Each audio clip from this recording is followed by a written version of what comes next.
Welcome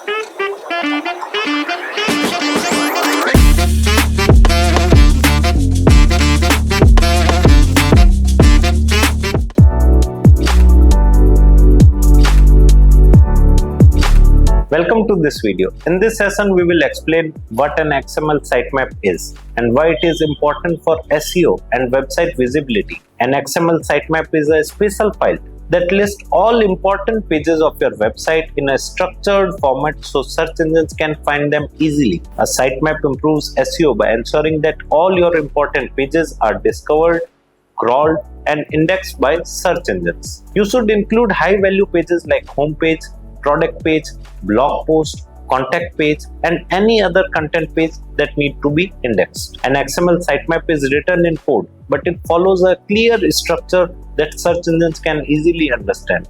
Each entry includes a URL and optional details. You can create an XML sitemap using SEO plugins or sitemap generators. Many platforms like WordPress have tools that make it easy. Once your sitemap is ready, you should submit it to Google using Google Search Console, so your content can be crawled efficiently. Keep your sitemap updated. Remove broken links and exclude pages that should not be indexed like admin login or thank you pages. Do not overload your sitemap with unnecessary pages. Avoid submitting broken links or duplicate pages and always check for format errors. An XML sitemap helps search engine crawl and index your website efficiently. It is essential for SEO and should be managed carefully. Thank you for watching. If you want to learn more about sitemap, subscribe to our YouTube channel right now. To know more about this topic in detail or to enroll in our online course, click on the link given in the video description below. Thank you.